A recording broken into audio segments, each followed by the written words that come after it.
HBCU, historically black colleges and universities. I don't know, I'm sure most of you have heard about Tuskegee. And many of you have seen the film Tuskegee Airmen. And many other universities, including Howard University. But there is a history behind their creation. But there have been many achievements related to their existence. I don't know if you've heard about Dr. Kwame Nkrumah, certainly. Dr. Nnamdi Azikiwe, much less certainly, but one of the major political leaders in independent Nigeria, and even some others in South Africa and of course Liberia. And I would like to thank you very much for introducing this subject, because I haven't seen many people discuss this issue. And our colleague and friend Louis Mendy is around. It would be interesting to have some of the students at the university think about this particular topic. It would give you a lot of information. But I was also telling Rhonda that there were other encounters which did not necessarily take place on HBCU campuses, more like in areas like London and particularly Paris. That's where I personally met James Baldwin for the first time while a student at the Sorbonne. And then I did not think I would go to the United States someday, because I was specializing in something a little bit different. But Paris was a place where African American writers, intellectuals, frequently met with their brothers from Africa. That's why I was telling her that negritude was homegrown around here or in France by Léopold Sédar Senghor, Aimé Césaire. And the third one, his name again.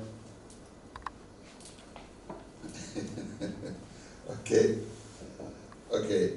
So, and it was while there were students in Paris, but there are meetings with African-American writers, professors and intellectuals. And, you know, the consequences of the Harlem Renaissance, which started before negritude. The third one is Léon Gontran Damas. There is a street named after him here. All those are maybe very fruitful and productive encounters and ideas germinating with each other to put them on the right track. So those meetings were very interesting. And there were also other meetings as part of the Pan-Africanist movement. Du Bois was frequently in the meeting, but he would be there with people like Kwame Nkrumah and other leaders.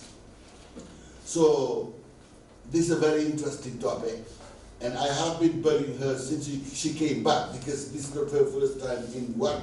She came here for the first time working in our library as a library fellow, and she came back. Maybe this is a good sign. It means she likes the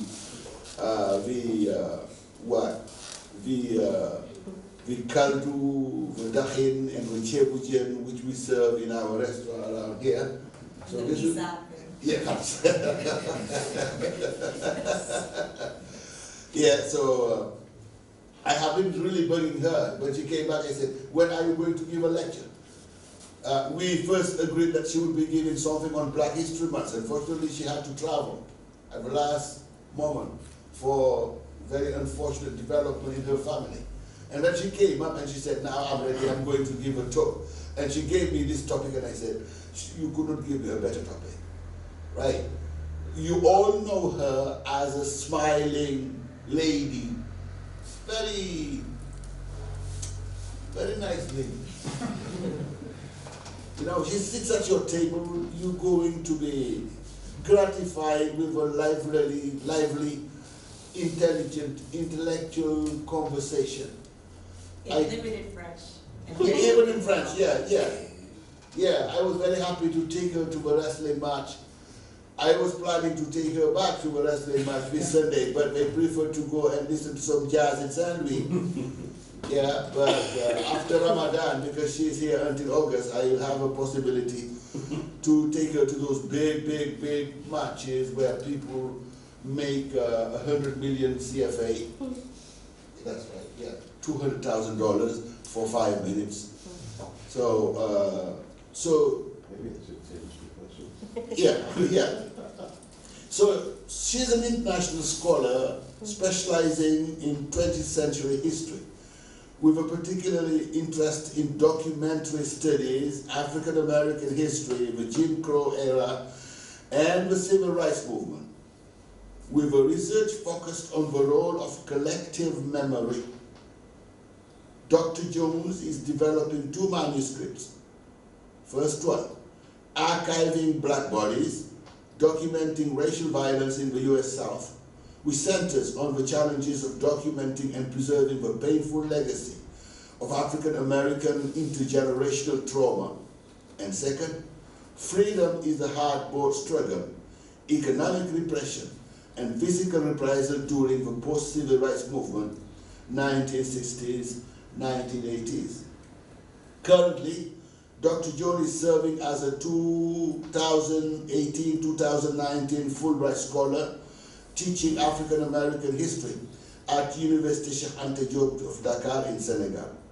Since 2000, Dr. Jones has developed and managed several academic and public outreach programs, participated in cultural exchanges, study abroad programs, chaired panels, and presented at conferences in the US and universities around the world. I like this part. Several academic and public outreach programs.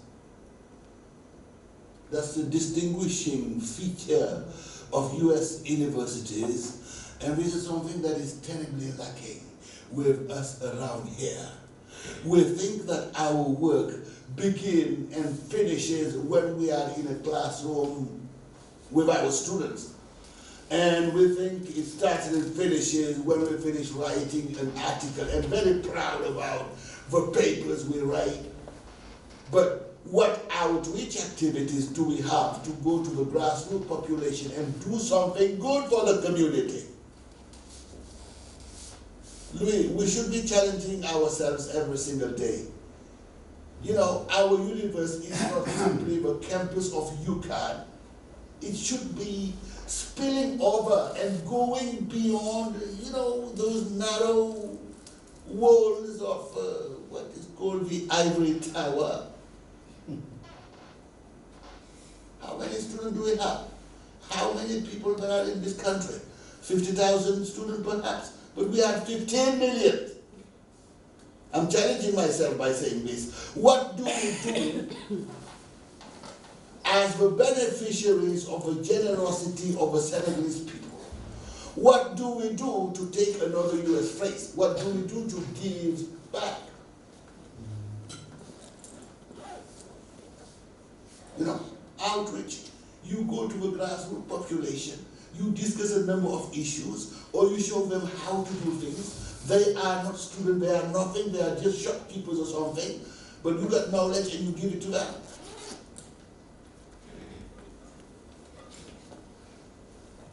And the students we're training are going to take after us. You know, I always tell those, representative of student-led delegate. I always challenge them and I tell them, what do you do the moment you are appointed delegate? Number one, you get your daggers and your weapons out because you want to be delegate, because you know there is a little bit of money in it. And the moment you appointed, what you do? You go to Coloban, get your little piece of material which is called a tie, a crumpled jacket, and then now you think you are a boss man. Delegate, always with a tie. Don't you see that by just changing from a sartorial point of view, by changing like that, you are cutting yourself away from a community of students and a community of a population. So, thank you for outreach activities. So, then Dr. John has developed and managed several academic and public outreach programs, participated in cultural exchanges, study abroad programs, which is another good thing, chaired panels and presented at conferences in the US and universities around the world. In her previous capacity, she served as the lead archivist for the Civil Rights and Restorative Justice Project at Northeastern University School, Deaf Committed Against, School of Law, where she initiated the digital curation of over 600 racial homicides and averted death committed against African Americans in the US South from 1930 until 1970. From 2007 to 2014, she directed the Graduate Public History Program at North Carolina Central University. From 2003 to 2006, she served as the project director for the Behind the Veil Oral History Project at the Center for Documentary Studies, Duke University. And finally, Dr. Joan is an accomplished public historian and archivist and is always willing to present the values of history and its role in shaping personal and institutional identity. And Dr. Joan is not monolingual. She speaks English, she speaks French, and she speaks Wolof. If you tell her Nagadef, she will tell you Mangi Fere. Okay? So a round of Thank you, Dr. Hello, everyone. Thank you all for coming. I'm very happy to be with you today, that you are able to take time in your schedules. I know how busy you all are to come and listen to my presentation. Today I'm going to talk about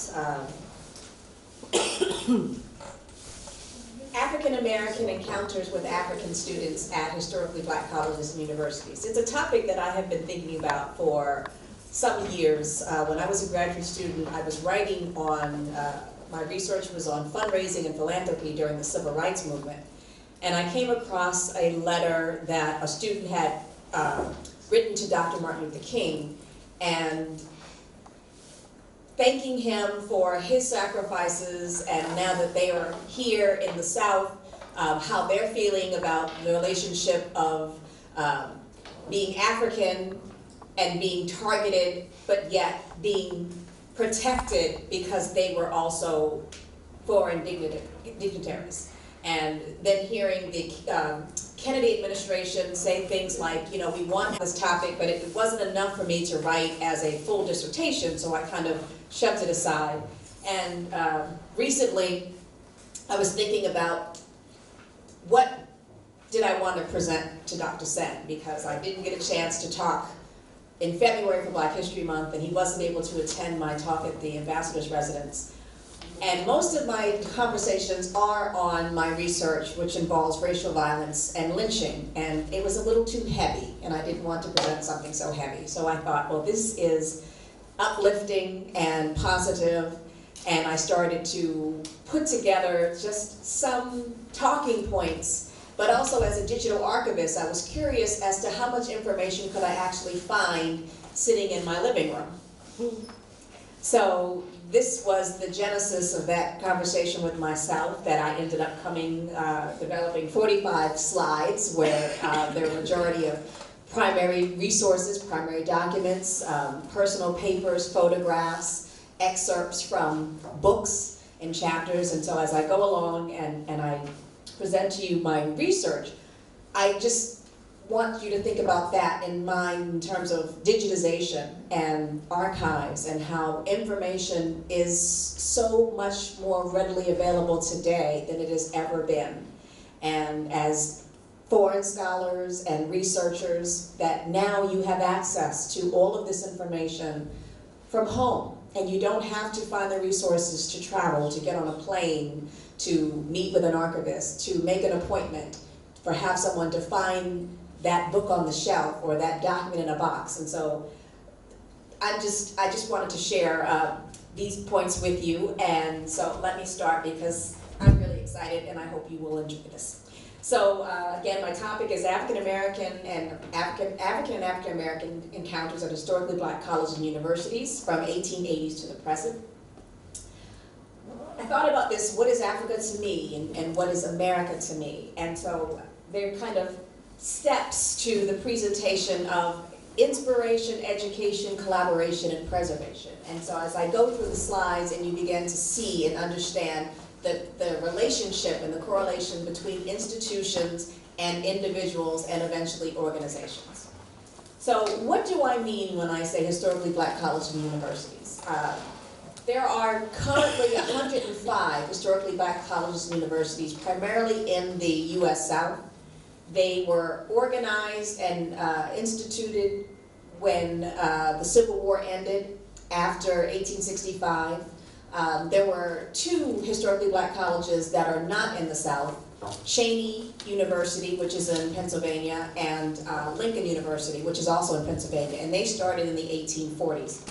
The majority of historically black colleges started after, in the late 1860s, 1865, 1867, 1868, 1870, and then you had land-grant colleges that began in the 1890s, and then you had some private institutions like North Carolina Central University or Tuskegee University.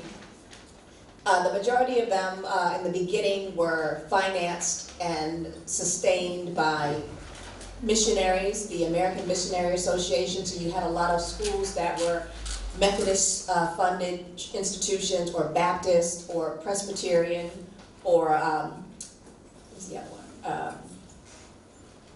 AMA, Presbyterian, Baptist, Livingston and Salisbury Methodist. So they're all different, and I just want to show you a map of kind of where they're concentrated: Alabama, Mississippi, Georgia, North Carolina, South Carolina, Tennessee, Texas, Arkansas, and Georgia. So just to give you an idea, this is just a sample of the institutions, and these are all the ones that I visited. So this is about 30 here. So I just wanted to show you just the diversity of where they are. So how does this relationship begin? It begins with the inspiration between missionaries and educators. So I thought I'd start with Hampton Agricultural Industrial School, which is now Hampton Institute, Hampton University. It's in Hampton Roads, Virginia. It started in 1868, and again, it was the American Missionary Association. General Samuel Chapman Armstrong was the first president, and initially Hampton University was started as a school for ex-slaves and for Native Americans. And so I thought I would show you an image of, this is an early photograph of the university, and in the middle is a picture with a Native American and African Americans, and he's dressed in his headdress and Native American regalia. And then here, there's another photo with, again, it's a mixed class of African Americans and Native Americans with an American flag.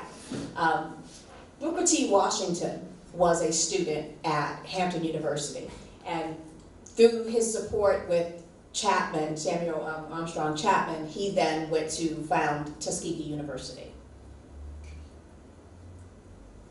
Okay, so William Henry Shepherd, he was a missionary.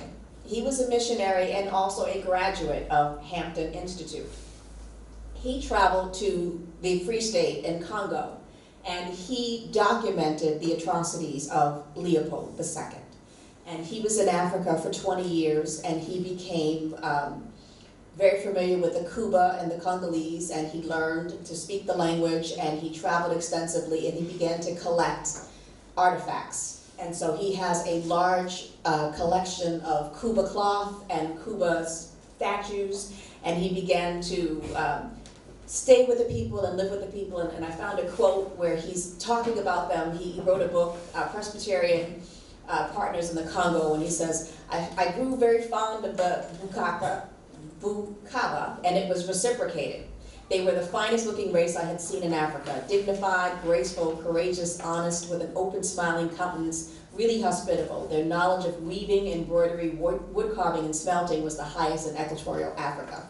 So of course he's writing at a time when there's this kind of Victorianism and scientific racism where they're trying to show that Africans are not civilized, that they need to be Christianized, and that they're savage. And so he is, of course, a man of his time, and as a missionary, he goes with the understanding that they do need to know God, but he's also understanding and appreciation of their cultures. So it's you know, not necessarily cultural appropriation, but he is honoring them and meeting them where they are in terms of their culture and their lifestyle. So there are just some images of Henry Shepherd with local Congolese and Kuba people. So also, then there's the Atlanta Baptist Female Seminary. This is what is now known as Spelman College. It was organized in 1881. Spelman College initially was financed by Laura Nelson Spelman, who was the granddaughter of Nelson Rockefeller.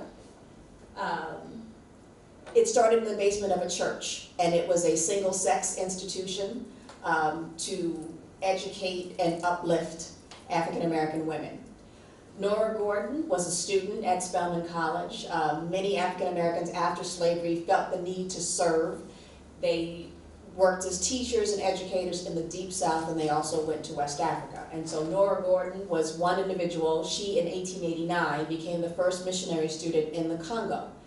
While she was there, she met Emma Youngblood, and she invited her to come back to Atlanta and to enroll in school. And so Emma came back with the need of wanting to be a nurse. And she studied and entered the nurse training department, and she ended up attending Meharry Medical School. But she wasn't able to go back to Africa because she didn't have the money, so she ended up just staying in Tennessee, where Meharry Medical College is located. But just as a timeline, 1891, Spelman starts its missionary training program and enrolls 2 other African students, Maggie Rattray and Lena Clark. In 1904, there was an alumnus who started a school in Africa and named it Spelman Hall. In 1960, Spelman students participated in the Crossroads Africa program. So you see this long legacy, this lineage between students at Spelman and students in the Congo. Another person that I found, I didn't know about this person, John Chibwebwe. He was a pastor and an educator, and he was from Mali. And so you see this narrative that African students are beginning to show up at black colleges in the late 19th century. They're there really because missionaries are seeing that they have promise and potential, and they're inviting them to come, and it's a mutual exchange. And they come, and many of them stay, and many of them don't stay, and they go back, and they become leaders in their own countries. And so you get, because Britain and France and Belgium, they are still colonizing these countries, it's difficult for the students to leave and to come back. And so as we go on through the years, you begin to see the brain drain, and you begin to see that these European countries are discouraging the students from coming to the States. James Eamon Kwesi Agre, he was a very interesting man. He was from Ghana, he was from the Gold Coast, and he ended up coming to Livingston College in Salisbury, North Carolina. He earned academic degrees. He spoke English, Latin, Greek, French. He spoke 5 or 6 languages.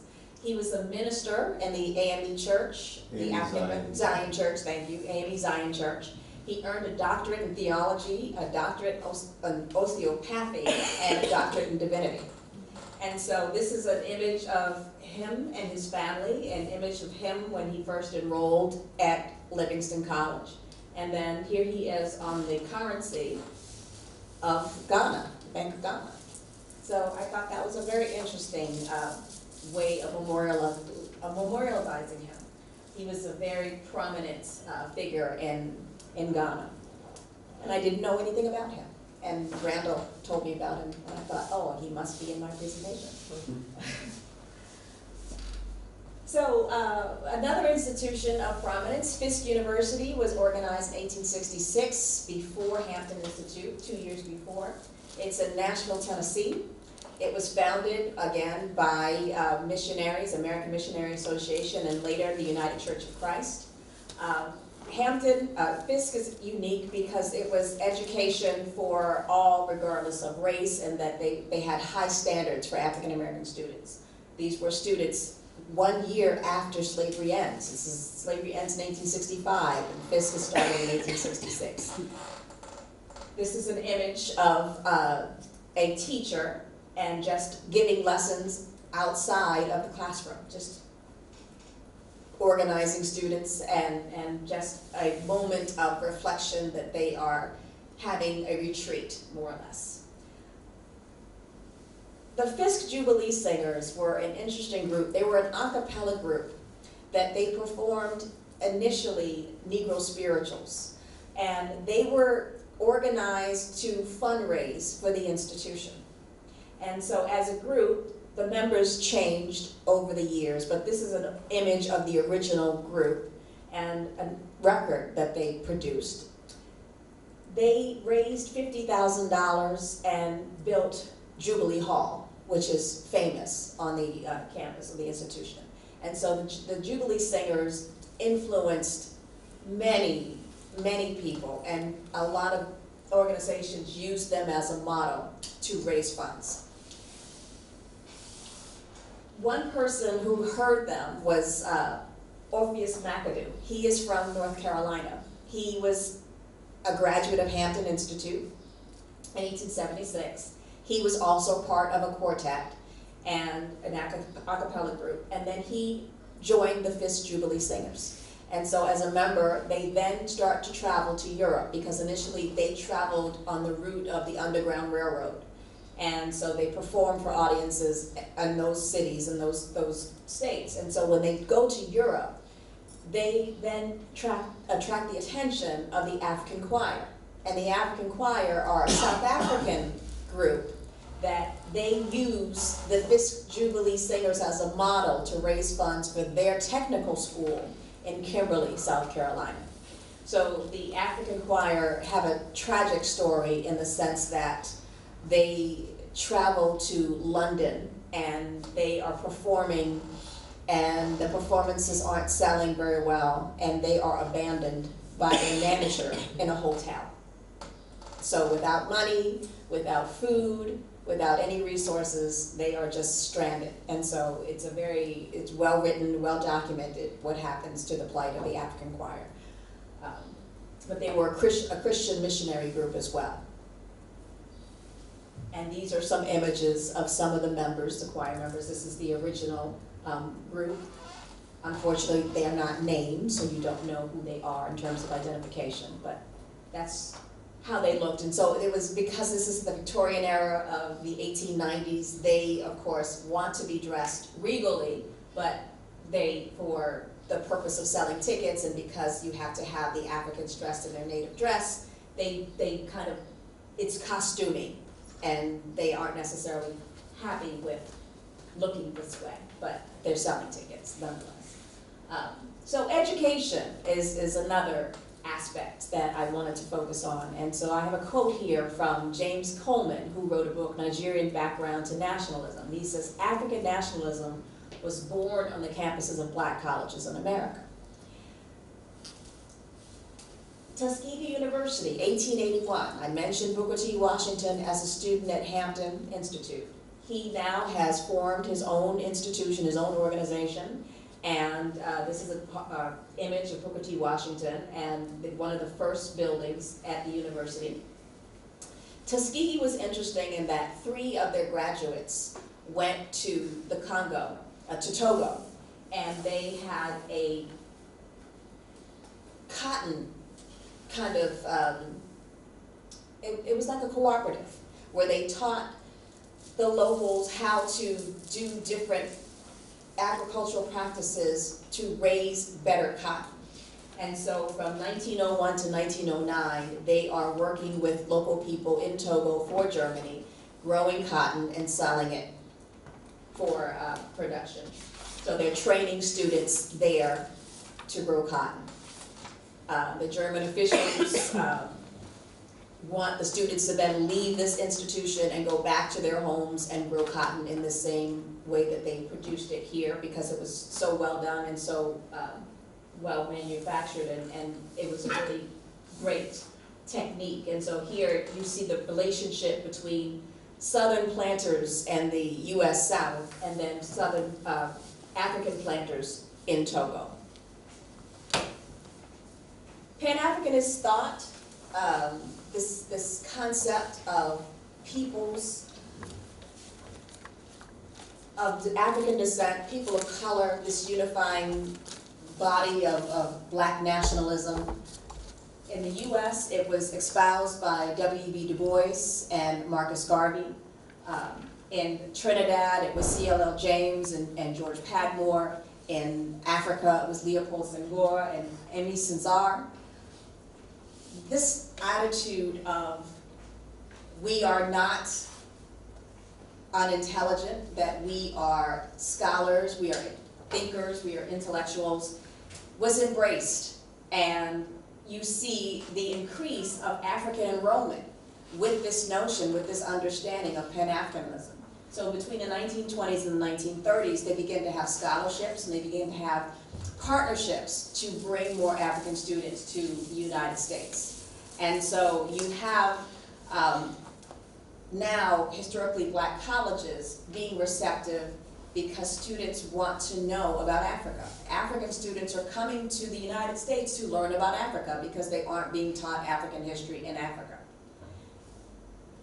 Howard University is organized in 1867. This was the year after Hampton Institute. This is a picture of Howard in its earlier formation, and then this is a picture currently of Founders Hall, one of the main buildings on campus. There was faculty member Dr. William Leo Hansberry, who was an anthropologist and a historian, and he was kind of like Cheikh Anta Diop, that he studied Greeks and Romans, and he was an Afrocentrist, he was not a Eurocentrist. He believed that Africa is the cradle of civilization. He graduated from Harvard University. He taught courses in African civilization at Howard. It was a new program. They had undergraduates that just were lined up to take this class. It was really popular, really successful. Unfortunately, the faculty at Howard University was not supportive of his research.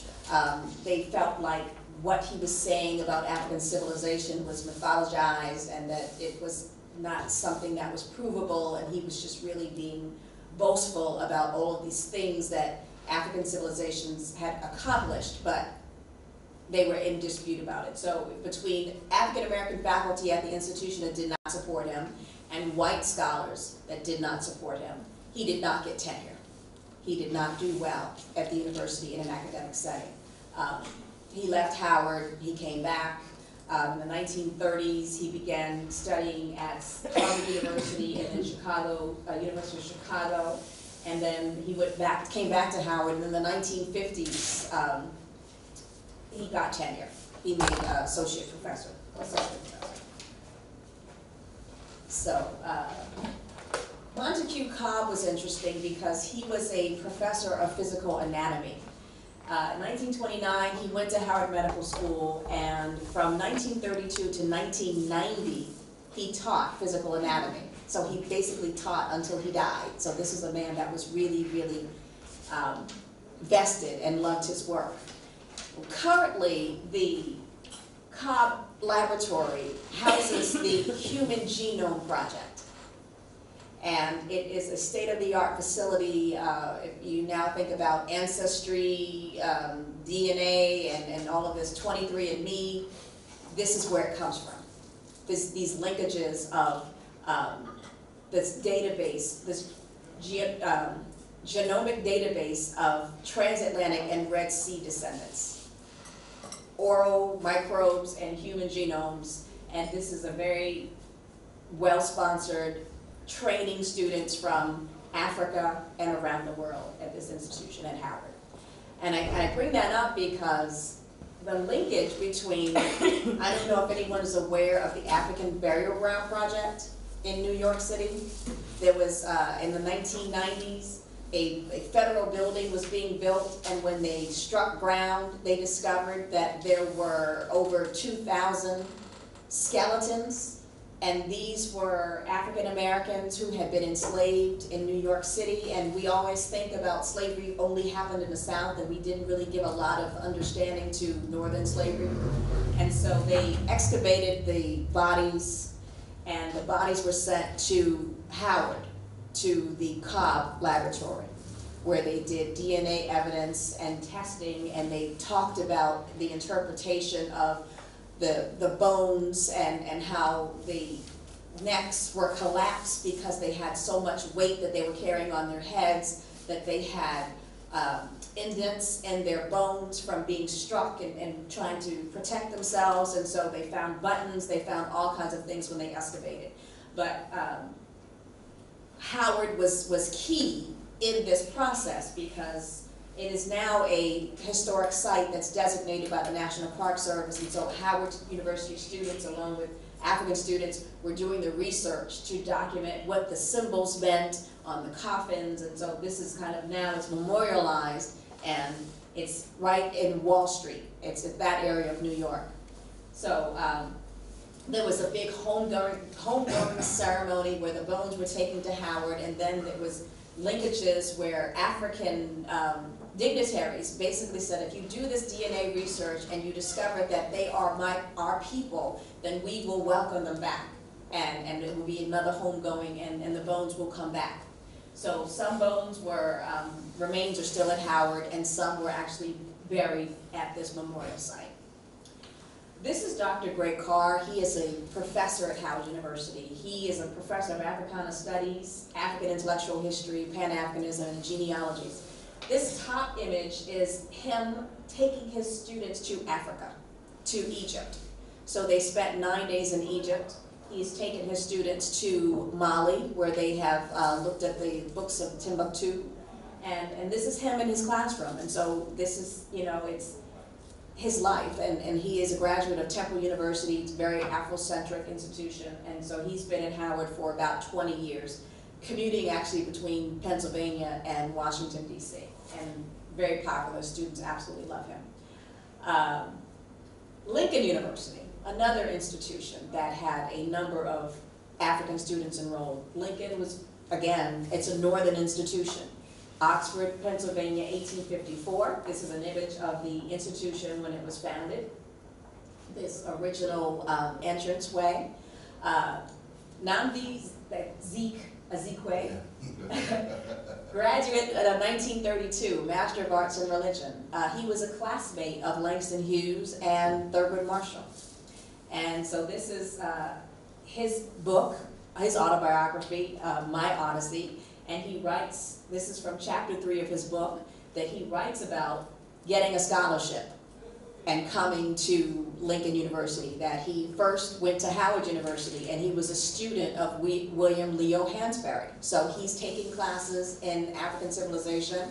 He then transfers from Howard because he can't afford it, so he goes to Lincoln, he gets a scholarship, and he starts teaching courses in African history. So he's the first person to teach courses in African history at Lincoln University. So then he goes off and becomes first president of Nigeria from 1963 to 1966. He was classmate to Thurgood Marshall. Thurgood Marshall and Langston Hughes. Yes. Yes. Kwame Nkrumah, also a student at Lincoln University. 1939, he earned a Bachelor of Arts. In 1942, a Bachelor of Theology. This is his autobiography, and again, this is an excerpt from his book that he talks about this relationship of being at Lincoln University. He was a member of Phi Beta Sigma, which is a fraternal organization. He also has a Master's of Philosophy and a Master's of Education from the University of Pennsylvania. He was active in the Pan-Africanist movement. He was influenced by Garvey. He was a member of, he was a president of the African Students Association and the West African Students Union. And in 1945, he was central in organizing, played a central role in organizing the 5th Pan-Africanist Conference. So then, you know, he goes off to become Prime Minister of Ghana in 1957 and 1960 when the country wins its independence, and then he's president. He serves as president from 1960 to 1966. Sure. This is the newsletter, the African Interpreter, part of the organization, the African Students Association, that Nkrumah was president of, and this is kind of just an editorial and some of the articles that were in it. Nkrumah writes a letter of suggestion to the African students. This is how you can survive in America. This is what you should expect. He's really a role model for them. He's giving them advice. He's a mentor. He's helping them. And you begin to see increased enrollment of African students coming in larger numbers to African-American historic institutions. Lincoln University, again, I'm just amazed at how many resources are available on the internet. This is an actual yearbook that has been digitized, and so these were just some of the students enrolled at Lincoln. This gentleman is from Nigeria. This gentleman is from also from Nigeria. He's from British Guiana. And just to think about, you know, as you're looking and seeing how active were they in their activities outside of academic scholarship. Well, they were very social. They joined clubs and organizations. They had nicknames for each other. They talked about, you know, what they did. He's saying he's known as Chuck, always on the go. He's regular, worked hard, hand in everything, and he's, you know, part of all of these different clubs. He's playing soccer, he's in the varsity club, he's in the science club, he's a member of the YMCA, Pan-Atlantic Club. So they are really, you know, molding and blending well with the community, and they are considered, you know, it's fraternal, and they're joining clubs and they're joining organizations. They're not just segregated and keeping to themselves. They're really becoming a part of the campus culture and campus life, student life. So collaborations, I thought about this African American Institute. Again, this idea of scholarships, of fellowships. Many students will come if you have support for them to come. And so this organization was created in 1953 by William Leo Hansberry. So you begin to see these connections, these scholars who are thinking more about scholarship and intellect and how students are finding their way to these places. And so students of William Leo Hansberry are assisted with President Horace Mann Bond, who was president of Lincoln University. And this scholarship from the 1960s to the 1980s, as African countries gain their independence, they're attracting students, and the students are coming. And so this was an important organization. This document that is on the left here, this is about just the numbers, statistically. Who are the students? Where are they coming from? What are they doing? Do they stay? What do they do when they leave? They go back home. Again, public information. Going back to my original thought of how African students perceive the civil rights movement, this is a letter that Dr. King received from a student who was from Ghana, Charles Okwoma, who was studying at Philander Smith College in Little Rock, Arkansas.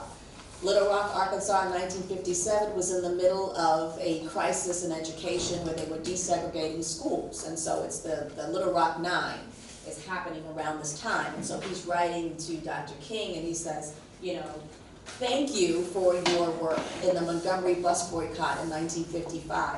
Thank you for coming to Ghana. King visits Ghana upon the invitation of Kwame Nkrumah in 1957. And so the student is really enamored that King is saying, you know, you're such an important man and you've done such good work in the United States on behalf of African Americans. Thank you for coming to Ghana. And so he says, I am writing to congratulate you on your brave stand taken during the Montgomery incident. Articles concerning this appeared in some of our local magazines. Perhaps this would be considered late, but I think there's no better time to thank you. My interest in you was centered in the sacrifice you made in the Montgomery crisis, but more than that, the interest you have in the whole dark race. Your presence in Ghana to celebrate her independence bears testimony of your profound interest not only in the Negroes of America, but in Negroes in every part of the earth. You may scarcely know how your contribution for the abolition of this age of long racial superiority has been an inspiration to some of us. And this is a letter from the Martin Luther King Papers Project at Stanford University. And again, this is all online, digitized, public information. Thurgood Marshall, who we all know, was an attorney who was part of the National Association for the Advancement of Colored People's Legal Defense Fund. After the Brown versus Board victory in 1954, he takes this knowledge of civil rights, public accommodations, and the understanding of the 14th Amendment Equal Protection Clause, and he's invited to Nairobi, Kenya, when they win their independence. He goes in 1960 to help them write their constitution. And so he is working with Jomo Kenyatta and Tom Mboya, and he's there from 1960 to 1963, serving as legal counsel and helping them establish independence and democracy. And so there's a letter that, there's a book written about this experience by Mary Dudziak that Mboya writes to Marshall. He says, as you yourself said, you're glad to be home and we're glad to welcome you. And Marshall would later come and talk about Kenya as being his homeland. So again, you see this relationship between Africans and African Americans, institutions as well as individuals. So the Kennedy administration, they are understanding that not only is the United States looking to Africa, but that other countries are looking to Africa. The Soviet Union and China. And so it's this kind of, who's going to be the better friend? The enemy of the enemy is my friend. And so he is thinking strategically that if we, again, continue to show support for African students, then we would look more favorably on the continent. And so the Kennedy administration, they give money for an African airlift program where the students from Kenya come to historically black colleges and universities between 1957 and late 1960s. And so this is kind of in the midst of, again, the 1957 incident in Little Rock. All of this is, you know, front page news around the world. And so again, what image is America sending out to the world? We're supposed to be promoting democracy, and we're supposed to be promoting brotherhood, and so how do we best do that? And how do we change the narrative? The African American Students Foundation was, again, financed by the Kennedy administration. They gave initially, well, first they raised $39,000 between entertainer Harry Belafonte and Jackie Robinson and a bunch of other celebrities. They gave this money because Tom Mboya from Kenya comes and he gives talks, over 100 talks and speeches at college campuses and organizations, and he's basically securing funds. He wants scholarships, and so when he leaves after 6 weeks of being in America, he has secured enough money to have 40 scholarships. So the initial amount of money is $39,000, and they bring 81 students. The Kennedy administration, they have their own personal private fund, and so John Kennedy's father pledges $100,000. And so this $100,000 is then used to bring 81 students. And so 81 students come. And so the Joseph P. Kennedy Foundation gives $100,000, 81 students come. So this is just again, publicity. So this is a newsletter, it's a flyer. There's John Kennedy with 3 students from Kenya. They're presenting gifts, and there's this kind of mutual exchange. This is the African airlift. These are images. That's Tom Mboya himself. He's a trade unionist.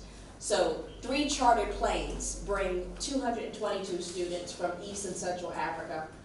Through it all, over 770 men and women. They come from 10 East African countries. 85% came from Kenya. Some stayed in the United States, and many went back to serve as civil servants and nation builders in their own countries. And so here's a letter that Lamboya writes to Dr. King, and he says, I'm happy to know that there's a student at Tuskegee Institute in the next few months. I will be happy to make some more move in the direction of assisting this student. Please give me some idea of the amount of money that we'll need over and above the aid that we get from Tuskegee itself. Also let me know whether the money should be sent directly to you or to him in person. And again, this is a letter from the Stanford University King Papers Project. It is public. You can download it and read the entire letter and the response to the letter as well. And this is 1859. I'm sorry, 1959. And the airlift is from 1959 to 1963. So lastly, I wanted to end with talking about public history and preservation. How, now that you have all this exchange information and this knowledge, what does it look like and where does it end up? And so one place it ends up is Howard University. Howard University's Moreland Spingarn in Founders Library. It's a collection that was merged from 2 private collections. It was the collection of Jesse Moreland, a black theologian who had a private library, and then in 1946, the attorney Arthur B. Spingarn, who was an attorney for the NAACP, along with Thurgood Marshall, his private collection. They merged those 2 collections to form Howard University. Howard University's Moreland Spingarn is the largest, one of the 3rd largest repositories of information about people of color and African descent. The first, depending on the numbers and volumes and however you categorize this, the Amistad collection that's at Tulane University, which used to be at Dillard University, which is a historical black college in New Orleans. The Schomburg Center for Research in Black Culture is also on the list, and then Moreland Spingarn. And so this is a picture of Dorothy Porter Wesley. She was a librarian, she was a published author, she was a bibliographer, and she was a curator. When she was one of the first African Americans to earn a library degree at Columbia University in 1932. And so when she graduated from library school, she actually was a student from Howard first. She earned her bachelor's in 1928 and then went to library school. She came back to Howard, and under her watch, the collection grew, and so she acquired most of the materials traveling in Brazil and Latin America, Central South America, and Africa to build the collection at Howard University. This is J.A. Rogers. I'm not sure if anyone has ever heard of him. His name, Joel Augustus Rogers. He was of Caribbean descent, and again, he was an Afrocentrist. He was a columnist and editor. He wrote for the Pittsburgh Courier. He wrote for Messenger Magazine, Crisis Magazine, and he, again, used his own resources to travel around Africa and the Middle East and North Africa to document Africans' presence, African civilization. And so these were just some of his books. He was friends with Haile Selassie, and he documented the Italo-Ethiopian War. He had a comic book, Your History, that was published in the Pittsburgh Courier magazine, a newspaper. He has another book, 100 Amazing Facts About the Negro. And so he has he wrote these books that basically talked about all of these people who you thought were Caucasian were actually of African descent. And, you know, people were like, this is ridiculous. We all know that these people are not African American. He's like, no, they are. And so he's all this research. And he was a self-taught historian. And so because he was not credentialed and didn't have degrees, he was not taken seriously, but he was a scholar, and he was a trained scholar. He was a journalist, and he was a novelist. He was multilingual. He spoke German, French, Italian, and Spanish. He was an anthropologist. His work was published, and so he was, again, a popular public historian. He was well known, and his work is well documented. Dr. Frances Cress Wesseling, she earned a doctorate in psychology at Howard University. She has a book called The ISIS Papers. It was part of her research, a collection of essays that she started writing in the 1970s that she published in 1992. And she basically talks about the genocide of people of color globally and the problems of African Americans in the United States. And she attributes the fact that genocide is based on Caucasians' lack of melanin. And so they target people of color because they themselves don't have melanin, and they were actually expelled from Africa. So she's very controversial. She is very radical. She just recently passed in 2016. And so she, has this pledge that she's unifying black people, that she's unifying, she's very Afrocentric, unifying the black race based on psychology. And she's a psychiatrist. So she attributes to, a lot of problems with, now they're doing research based on health conditions based on racism. That hypertension and blood pressure and heart failure, all these things are trauma that's attributed to racial discrimination and racism. Hampton University, going back to William Shepard, his collection of Cuba artifacts are housed here at Howard University. They have the most numerous numbers. Hampton University is the first African American museum in the United States. We are celebrating the National Museum that's in Washington, D.C., but reality is Hampton University's museum was the first African American museum. And so a lot of the artifacts that William Shepard brought back from the Congo are in this museum. Kuba cloth, gold from Akan, kings, sandals and staffs and artifacts, headdresses, over 200 artifacts from sub-Saharan Africa. Most of these pieces predate what's at the Smithsonian. Southern University in New Orleans and Louisiana, Baton Rouge and Shreveport, they also have a large collection of African American artifacts, African artifacts, 300 ceremonial masks, statues, fabric utensils from the Ivory Coast, Mali, Nigeria, Congo, Cameroon. Again, these were private collections that were merged and now on exhibition. And these are open to the public. They're on the university's grounds. They are a part of the culture, and they document this kind of, again, this relationship between African institutions, or African American institutions, and African nations. This is Babatunde Olinjoma. He was a Nigerian drummer who attended Morehouse University, Morehouse College in Atlanta. He was a recording artist. When he graduated in 1950, he got a scholarship from the Rotary Club to come to Morehouse. When he graduated, he moved to New York, and he became friends with John Coltrane, and he was a big follower of jazz. And in a few years, all these relationships culminated into the Olujandi Center for African Culture in Harlem. So you see, again, he's a drummer, these kind of relationships that are organic and cultural and intellectual. So these are just some of the publications, some of the books that have come out from these relationships. This is about the Tuskegee farming expedition with the cotton. This is Dark Midnight When I Rise, about Fisk Jubilee singers.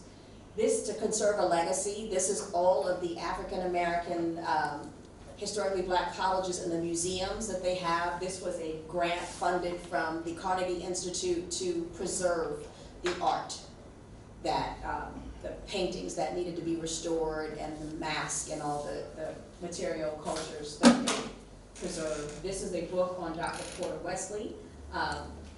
This is a book, this is J.A. Rogers' most infamous book, his seminal study, The World's Great Men of Color.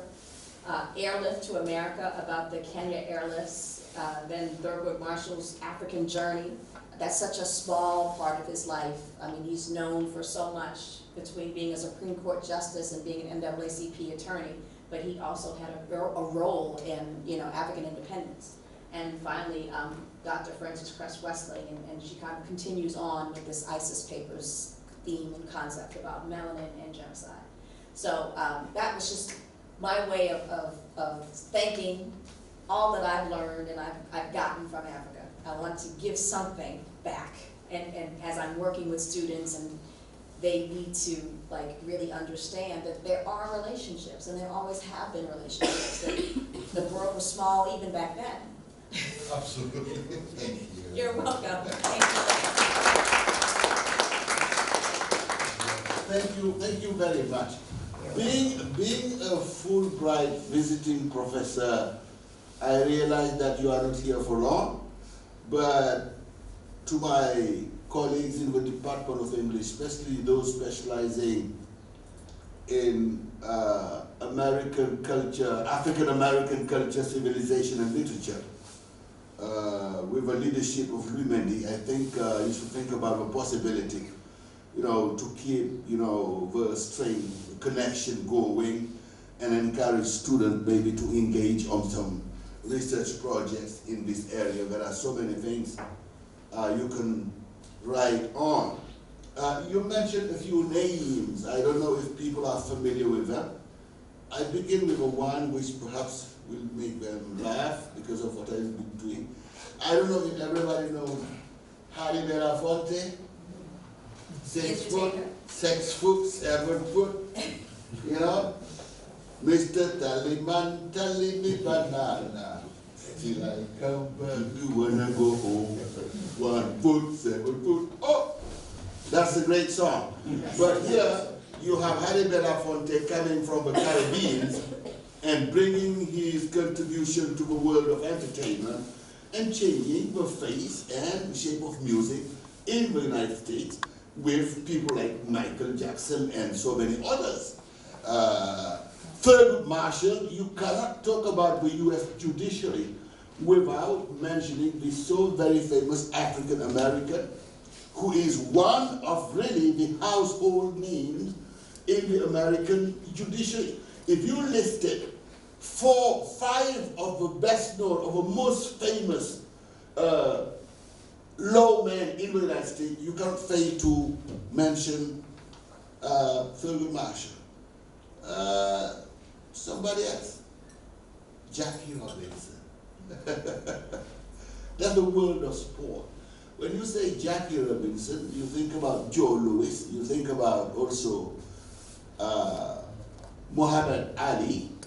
But what was said about Jackie Robinson, or the way in which the English language adopted Jackie Robinson, has nothing to compare with anywhere. If you want to tell somebody that what he is saying is so mind-blowing, so unrealistic, or so impossible, you tell him, oh, my name is Jackie Robinson. You know, hey, I built a castle, you lying, oh, my name is Jackie Robinson. You are poor, you are just like me, you have no money. If you tell me you built a castle, you lying. If you are not lying, then, well, I am not lying if I say my name is Jackie Robinson, because Jackie Robinson was unequal. And he contributed to making it possible for American sport teams to mix. It started with people like him coming in and working water in the football or baseball pitch, and gradually being accepted by, the white community, because he was working wonders more than anybody else. Another household name is Joe Louis, of course, before Muhammad Ali. Now, there is one name I would like us to check, Rhonda, because, we discussed it. I saw his name, and I was wondering if he came from Mali. He came from Mali, or he came from Malawi? Malawi. Yeah. Malawi. Because his name sounds very much like a name from East Africa or Southern Africa. I had his name. Yes.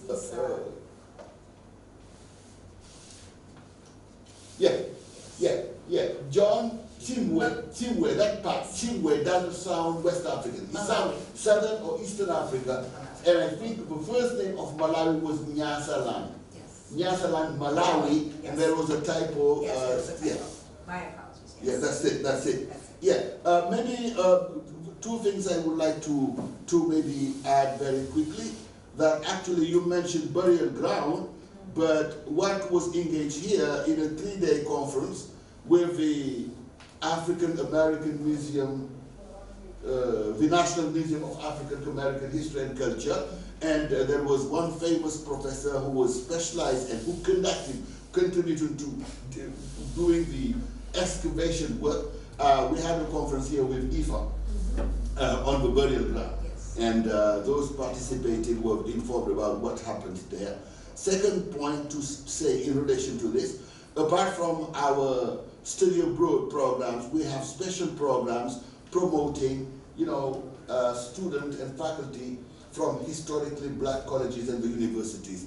A few months ago, we had a professional development group, including 17 professors from those HBCUs, and whatever we can do to keep that flow going, we certainly would do. But I would like really to thank you very much for opening this vista, because so far we are familiar with having these books and telling our students, read so many pages or read the whole book. This is a new approach to teaching. And this innovation, maybe there are young faculty here who will think about integrating this in the course. And all the mine of information and scholarship. Thank you very much. Another round of applause for her. Now we have 30 minutes, so we're around for you to make your short contribution or ask her a question. So